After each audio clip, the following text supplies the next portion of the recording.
Hai, jumpa lagi. Assalamualaikum warahmatullahi wabarakatuh. Salam sejahtera bagi kita semua. Om Swastiastu. Hari ini ya, saya mau coaching untuk Scorpio ya. Dimana tema kita dari pertanyaan subscriber, hubungan toksik bersama narsistik. Bagaimana supaya kita keluar dari hubungan itu? Ya, ataukah nanti bagaimana supaya hidup kita jauh lebih baik dan lebih bahagia dari artinya keluar dari kehidupan orang toksik ya.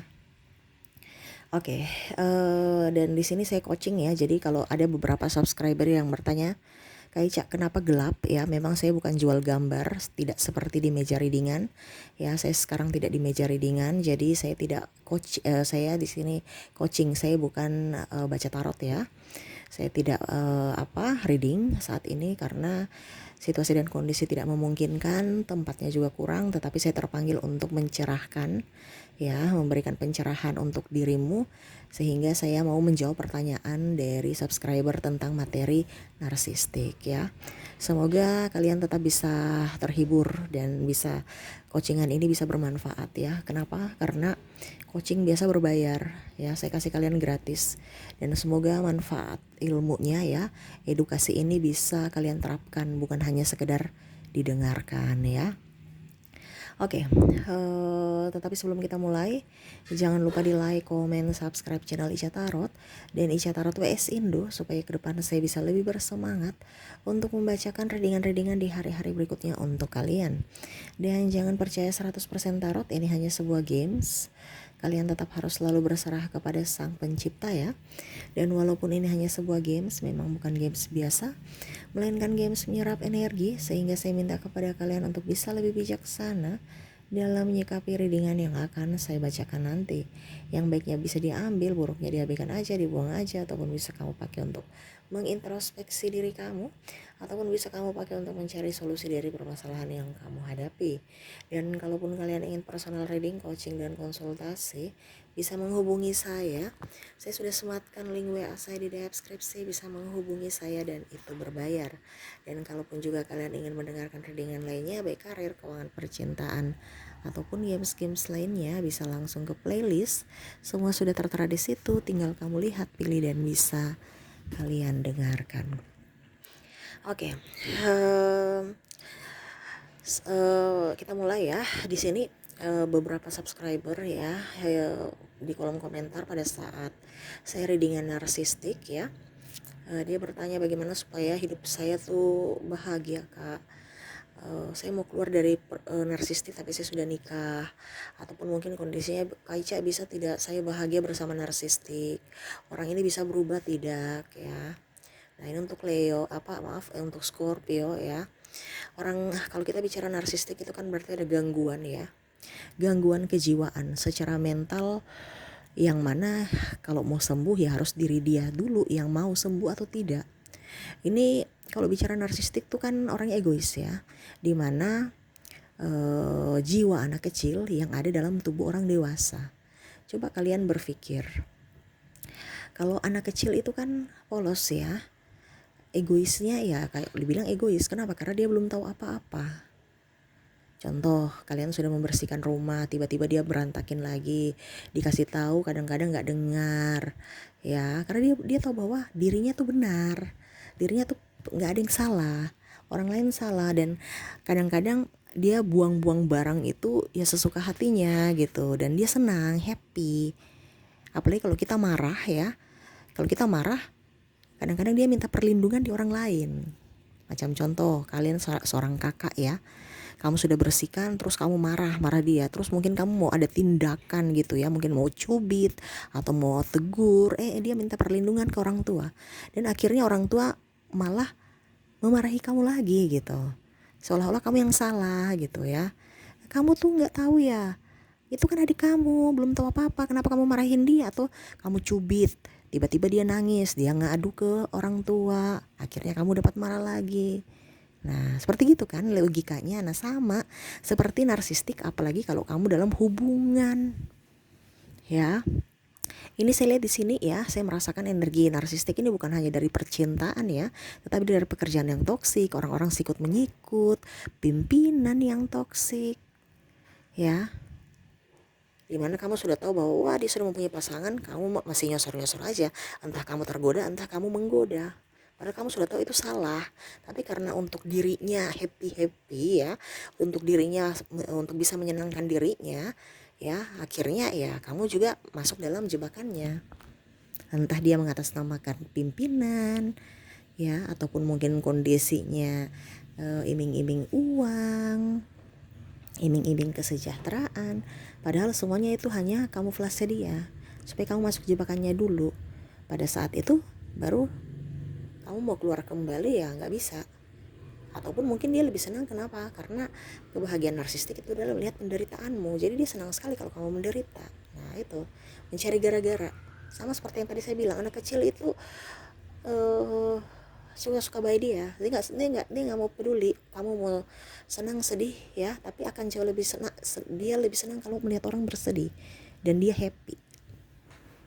Nah itu jadi dari pertanyaan subscriber ya, bagaimana caranya keluar dari hubungan narsistik? Ya berarti kamu harus yang tegas pada dirimu. Tapi saya sudah nikah kak, kalau belum nikah kan gampang ya, nggak jadi masalah. Kalau nikah ya itu kembali lagi pada dirimu. Tetapi di sini maaf, saya klarifikasi ya. Di sini bukan berarti saya menyuruhmu bercerai. Kalau yang sudah nikah itu bercerai itu artinya sudah tidak ada jalan keluar lainnya. Dan itu keputusan terakhir ya. Saya di sini berikan edukasi untuk mentalmu, bukan untuk kamu harus bercerai, kamu harus tidak bercerai. No, itu pilihanmu. Ya, karena di sini saya bicara tentang kesehatan mentalmu. Ya, jadi saya disclaimer ya, saya bukan mau bicara urusan mau bercerai kayak tidak bercerai, kayak itu urusan pribadi kalian dengan hidupmu. Tetapi di sini saya mau menegaskan untuk kesehatan jiwamu, kesehatan mentalmu dan kebahagiaan dirimu gitu ya. Ada yang bilang Kak Ica nggak apa-apa sudah saya, karena kan biasa kan ada beberapa dari subscriber bertanya, Kak saya sudah mempunyai anak, kasihan saya punya anak itu nanti bagaimana ya, dia mencari ini, contoh kalau dia seorang ibu ya, saya nggak enakan lagi, saya nggak bisa lihat anak saya sedih, dia cari-cari ayahnya, dan saya merasa bersalah Kak Ica karena saya mungkin sudah membuatnya berpisah dengan ayahnya. Kalau seandainya kamu belum menikah, ya nggak jadi masalah, ini berarti edukasi buat kamu ya, supaya kamu supaya kamu jangan sampai kena, jadi kamu belajar dari hidup orang lain gitu. Jangan sampai kamu sudah tahu, kamu bikin lagi, wah repot itu namanya. Bagaimana itu ya kalau orang sudah tahu, sudah dikasih edukasi tapi masih masuk dalam jebakan Batman ya, orang narsistik. Ya berarti kamu kurang peduli pada dirimu, tidak sayang. Nah itu kalau seandainya belum nikah nggak jadi masalah, kamu bisa putus. Tapi kalau sudah nikah kan banyak hal yang kompleks ya, dimana bukan hanya kamu ya, anak kamu, keluarga besar, masyarakat, lingkungan ya. Kamu sudah siap tidak? Nah itu kalau dibilang anak kamu mau melindungi anak kamu ya, kalau kamu mau melindungi anakmu, kamu sudah melindungi dirimu tidak? Ini logikanya dulu. Ada yang beberapa bilang, Kak Ica saya takut akan Tuhan, saya biarlah saya nggak mau bercerai, biarlah saya yang menderita di dunia ini, yang penting anak saya bahagia ya. Oke, itu pilihanmu ya, tetapi sangat disayangkan kalau hidup yang sesingkat ini kamu pakai untuk tidak berbahagia ataupun tidak menjadi berkat buat orang lain. Contohnya tidak berkat buat orang lain apa? Jangankan orang lain di luar sana, anakmu ini kan makhluk hidup yang harus kamu lindungi. Ya, kalau seandainya kamu sudah punya anak baru kamu bilang saya mau melindungi anak dengan cara yang salah, hasilnya juga salah nanti ke depannya. Kenapa? Karena narsistik itu pola asuhnya berbeda dan dia bisa menularkan anakmu menjadi kader-kader narsistik lainnya di masa depan. Mengapa? Karena dia melihat pola asuh dari arah ayahnya. Ini contoh kalau seandainya ayahnya narsistik ya, kamu bisa energinya juga bisa terbolak-terbalik. Kamu mungkin kalau seandainya laki-laki, mungkin ada pasanganmu wanita yang narsistik. Jadi kamu menyesuaikan saja. Bukan berarti saya bilang semua laki-laki narsistik, no. Karena beberapa juga perempuan narsistik. Kamu menyesuaikan sesuai dengan yang kamu rasakan. Dan narsistik itu tidak merasa ada gangguan, dia merasa baik-baik saja, padahal sebenarnya dia gangguan.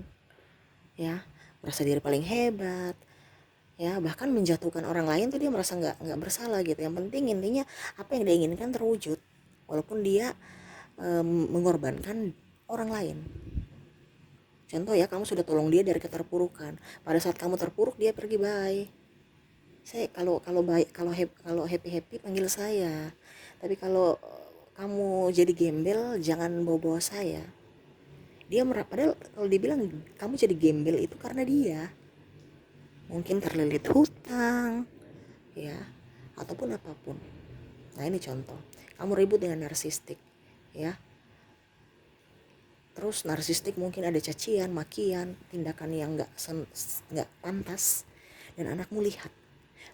Ini kalau kita bicara anak itu kan dia nge-save apa yang orang tuanya lakukan. Kamu nggak berdaya, ya. Dia kan tahu bahwa ternyata yang dilakukan ayah saya itu benar, dan dia tidak mendengarmu, karena di matanya seorang ibu itu lemah, dan membuat orang menangis itu adalah hal yang benar.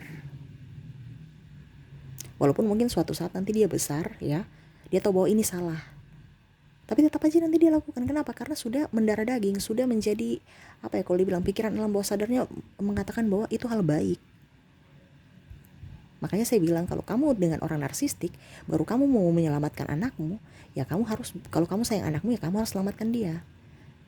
Dengan apa? Mentalnya. Ini kita bicara mental, kebiasaan. Jadi anak yang tumbuh di keluarga narsistik bisa dia pertama menjadi trauma dan akhirnya menjadi narsistik juga, ataupun kondisinya ya memang karena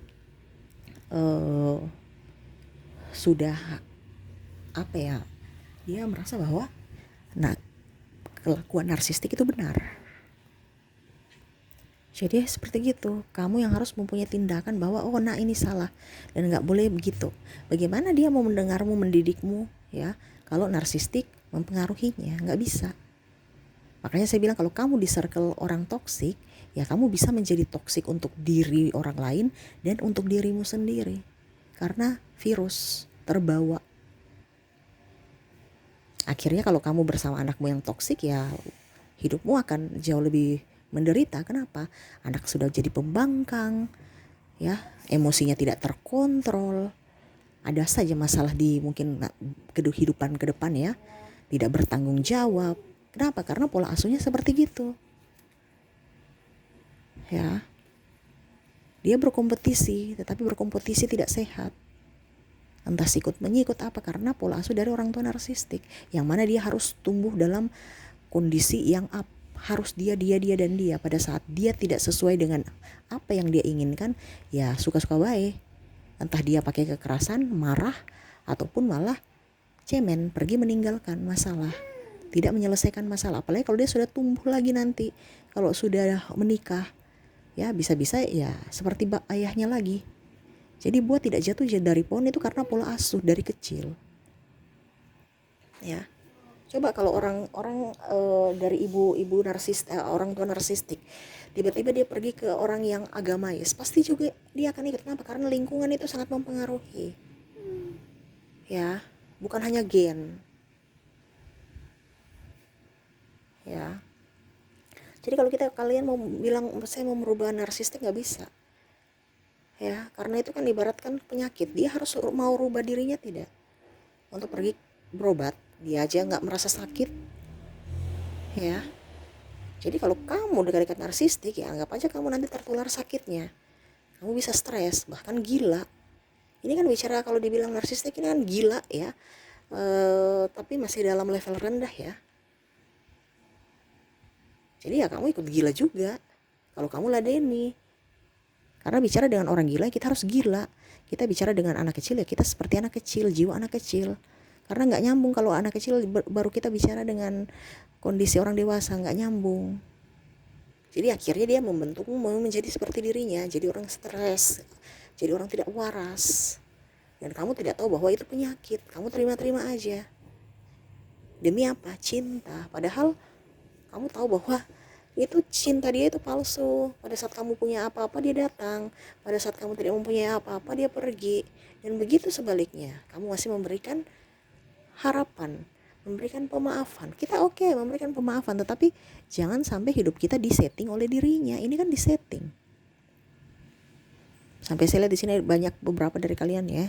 Saya merasakan di sini terlilit hutang gara-gara image, ya, ataupun mungkin kondisinya dia suka main perempuan, main judi, ya, tidak setia, happy sana sini, ya, minum, pokoknya pergi ke klub malam apa, habiskan duit begitu-begitu aja tanpa melihat dari sisi kamu yang ada menanti dirinya, dimana anak dan kamu kelaparan, dia santai menghabiskan uangnya, tidak memperhatikan, tidak menafkahi, ya. Kamu yang harus tegas pada dirimu. Kenapa? Karena ya dirimu ini kan jiwa. Kalau kamu tidak sayang dirimu, kasihan sekali. Hidup di dunia ini dengan tidak berbahagia. Bukan berarti saya suruh kamu berpisah, karena ada beberapa juga yang bilang sama saya ya, Kak Ica nggak apa-apa, saya nggak berpisah, hubungan digantung aja, yang penting saya urus diriku dan anakku, dia urus dirinya sendiri, saya sudah nggak peduli. Ya terserah, itu kan saya bicara secara mentalmu. Kalau memang itu menurutmu yang terbaik ya silahkan. Ada pula yang bilang saya sudah nggak mampu Kak Ica, saya mau berpisah saja. Ya itu silahkan, itu pribadimu. Saya di sini cuma bilang kalau kamu memang mengambil keputusan, jangan pernah keputusan itu kamu merasa bersalah. Selama keputusan yang kamu ambil dan kamu masih merasa bersalah dalam dirimu, berarti itu ada yang salah. Berarti hati dan pikiranmu tuh tidak sinkron. Ibaratkan logikamu mau oke, itu begitu, tapi hatimu menerima tidak. Berarti ada pikiran alam bawah sadar atau jiwamu itu tidak menerima keputusan yang kamu ambil. Makanya saya bilang kalau memang kamu mengambil keputusan berpisah dan kamu merasa bahwa itu keputusan yang baik buat saya tidak pernah merasa menyesal, berarti ambillah, itu sudah sejalan dengan hatimu dan itu yang benar. Tetapi kalau kamu masih, hatimu masih aduh nanti gimana ya, saya begini, jangan dulu. Makanya saya bilang mengambil keputusan itu harus mental kamu siap dulu, apalagi kalau kita bicara bercerai ya. Nah gitu, jadi jangan sampai karena ego tidak nyaman akhirnya kamu mengambil keputusan bercerai aja.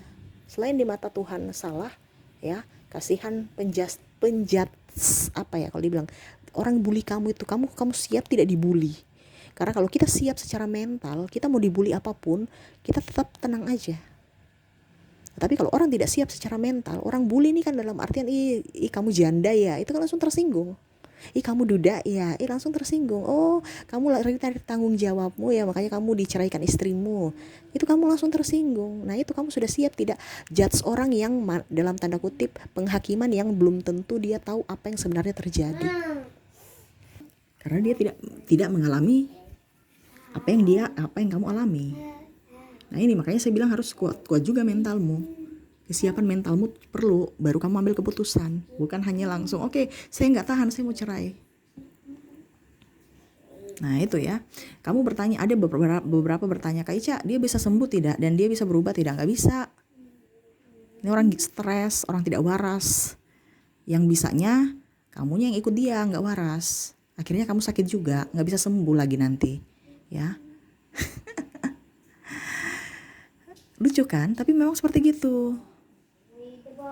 Ya, selalu menyalahkan diri orang lain, dia selalu benar. Di matanya dia nggak pernah salah, di matamu selalu saja salah. Maksudnya di matanya kamu itu selalu salah gitu. Kamu kerja ini salah, kerja itu salah. Tapi kalau dia wah benar. Contoh kalau dalam mendidik anak hebat, wah itu kan anak saya, ya. Jadi dia merasa bahwa pola didik, pola asuhnya sudah benar. Tapi kalau anaknya yang salah, itu gara-gara si Scorpio manjakan. Jadi kalau kamu manjakan, dia bilang didikan tidak baik. Nanti kalau kamu marah ya, mungkin ada sesuatu yang kamu tegur, tiba-tiba anak kamu marah, langsung dia bilang itu Scorpio jahat, tinggal marah-marah anaknya. Jadi kamu nanti bingung ya, saya harus berbuat apa? Saya manjakan anak saya salah, saya biarkan juga salah, terus saya tegur salah, saya diam saja salah. Terus apa yang harus saya lakukan? Itu yang saya bilang, kamu akan jadi gila. Karena apa yang kamu lakukan selalu salah di matanya. Dan itu yang akan membuat anakmu menjadi karakter yang egois. Secara tidak langsung dia melihat bahwa oh ternyata menyalahkan orang dan marah-marah itu baik. Karena secara tidak langsung membentuk karakter dia dari kecil. Apalagi kalau dalam kandungan sudah bentrok ya dengan narsistik, ada beberapa anaknya akhirnya lahir juga punya kepahitan dalam diri. Ya, karena pada dalam kandungan dia sudah merasakan itu, bahwa orang tua saya sedih, saya tidak diinginkan. Ya, makanya hati-hati kalau ada istri kamu ya hamil, ya jangan sakiti dia, kasihan. Kenapa? Karena janin itu bisa merasakan. Nah gitu ya, jadi harus bisa mengambil sikap. Terus apalagi yang kemarin ada beberapa subscriber bertanya, terus langkah apa yang kita ambil? Ya langkah apa yang dari hatimu. Kamu berpisah silahkan, begitu-begitu juga ya silahkan. Sesuai yang tadi saya bilang, selama kamu merasa bahwa dirimu baik-baik saja dan kuat, silahkan. Tetapi kalau belum kuat ya jangan. Ya, karena kita bicara ini kan belum tentu dari keluarga. Keluarga mungkin ada yang pro dan kontra. Kamu bisa tidak? Karena ada beberapa juga ya, dia sudah nggak kuat dengan narsistik, tapi dia juga nggak kuat secara penghakiman dari publik. Terus apa yang saya harus lakukan, Kak Ica? Ya diam aja. Mungkin kamu dalam artian nggak usah terlalu tidak usah terlalu ini narsistik ya, kalau dibilang digubris ya. Karena semakin kamu gubris, semakin dia berkoar-koar mencari pembenaran di publik. Diam aja dan kamu circle-nya jauh dari dia. Mungkin kamu pisah rumah ya. Seperti gitu. Harus kalau kamu belum siap ya jaga jarak aja dulu. Sama seperti lingkungan kantor ya. Kamu udah tahu orang itu toksik tapi masih di situ. Pimpinan toksik masih juga di situ. Ya berarti yang mau membuat dirimu tidak bahagia kan dirimu sendiri, karena keputusan-keputusan yang kamu ambil. Makanya di sini saya tegaskan, kalau memang hatimu sudah oke, pikiranmu juga oke, seirama, ya berarti kamu itu keputusan yang tepat. Selama belum, jangan. Ya. Karena kalau kita bicara narsistik itu bukan hanya ini ya, bukan hanya satu hari masalah itu selesai. Dia akan membuat mentalmu tidak ini dengan penghakiman orang lain. Jadi dia mencari massa, mencari dukungan dari publik, di mana dia menjelek-jelekanmu. Kamu bisa tidak dijelek-jelekan orang. Contoh ya, kamu mungkin sudah menjadi suami istri, terus tiba-tiba kan biasa kan ada wacana-wacana ya, sharing-sharing itu, dia bongkar rahasia. Macam contoh, kamu saya nggak suka dengan orang ini, dia bilang loh ke orang itu. Untuk apa? Mencari masalah supaya orang itu juga membenci dirimu dengan cara mengkambing hitamkan dirimu atau menghasut orang-orang untuk bisa membencimu. Karena narsistik itu orangnya kayak penuh dendam yang kalau kamu tidak mengikuti ya, dia akan bagaimana caranya supaya kamu untuk menderita. Makanya saya bilang kalau berhadapan dengan narsistik itu pembunuh secara tidak langsung ya, berdarah dingin, yang mana dia membunuh perlahan, bukan dari dirinya tapi secara mentalmu gitu. Makanya saya bilang harus kamu siap dulu. Makanya jangan digubris. Dia mau berkoar-koar di sosial media, dia mau mempermalukanmu, dia mau apa. Kalau kamu sudah kuat, kamu menang. Dia akan, bagaimana ya, kok gak bisa ya. Karena apa? Dia mau itu dia menang. Dengan cara apapun. Makanya saya bilang, dia mau bongkar rahasiamu, mau bongkar aib-aibmu. Dia tidak lihat dari sisi kebaikanmu. Dia hanya lihat dari sisi dirinya. Bagaimana caranya supaya saya menang. Saya dibilang publik baik, saya didukung publik.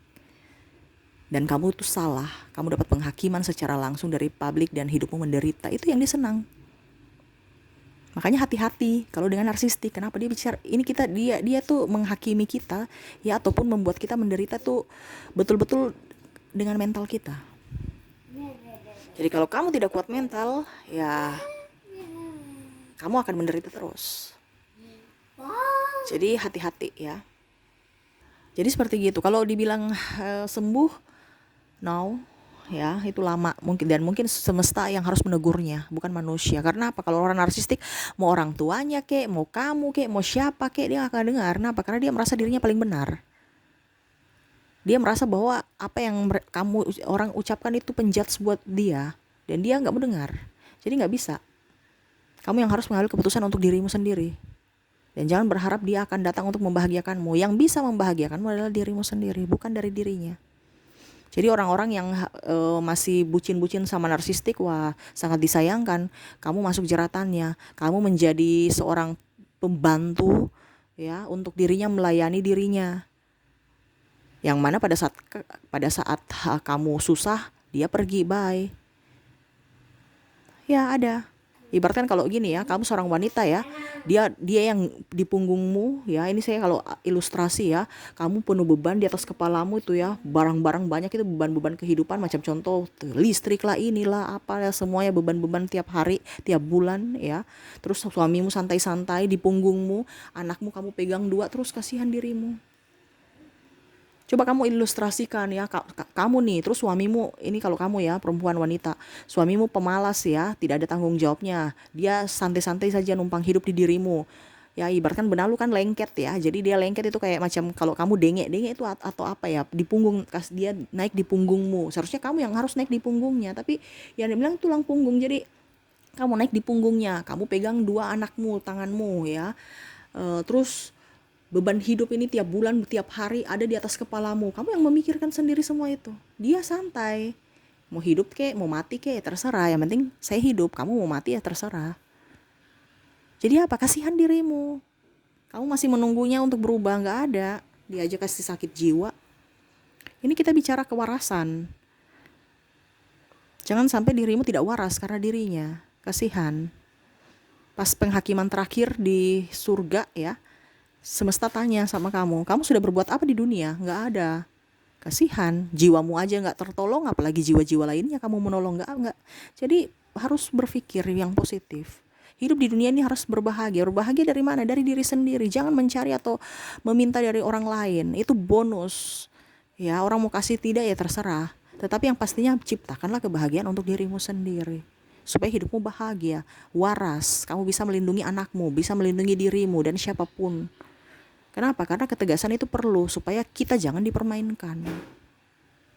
Seperti gitu ya. Terkadang kita merasa baik ya, oke. Tapi kalau terlalu baik jangan. Kita baik bisa, tapi kalau terlalu baik kita dimanfaatkan. Kenapa? Karena dia tahu titik kelemahan kita. Jadi akhirnya orang-orang itu memanfaatkan kebaikan kita. Ya. Oke, itu yang mungkin saya bisa berikan ya, coachingan hari ini tentang toksik bersama narsistik. Semoga teredukasi ya. Jadi kalau kamu merasa bahwa wah ternyata narsistik ini, saya berharap narsistik sembuh, no ya. Dirinya aja nggak mau sembuh, kamu mau sama kan seperti dokter. Dokter hanya bisa memberikan resep obat dan segala macam. Selebihnya pasien mau sembuh atau tidak, rajin minum obat tidak. Nah ini tidak tahu, dia tidak merasa dirinya sakit. Bagaimana mau sembuh? Nggak pernah ke psikiater, nggak pernah ke terapis ya. Jadi ya siap-siap aja dirimu yang akan stres kalau tidak melindungi dirimu ya. Jadi sekarang ini perlindungan untuk diri kita sendiri datangnya dari siapa? Dari kita sendiri. Seperti gitu ya. Oke, mungkin itu yang bisa saya coachingkan hari ini ya. Semoga resonate dan bermanfaat ya. Jangan hanya didengar tetapi dilakukan supaya jiwamu up ya, supaya kamu happy, supaya rezekimu banyak, karena semua itu datang ya dari hati. Rezeki, kesehatan, ya, cinta kasih, semua dari hati. Bagaimana kalau kamu menjadi berkat buat orang lain kalau dirimu saja penuh dengan kemalangan? Nggak bisa ya. Jadi benahi dirimu supaya hidupmu jauh lebih baik. Oke, itu yang bisa saya coachingkan. Terima kasih. Jangan lupa di like, comment, subscribe channel Ica Tarot dan Ica Tarot WS Indo supaya ke depan saya bisa lebih bersemangat untuk membacakan readingan-readingan di hari-hari berikutnya untuk kalian. Terima kasih. Saya pamit. Assalamualaikum warahmatullahi wabarakatuh. Salam sejahtera bagi kita semua. Om Swastiastu. Bye-bye.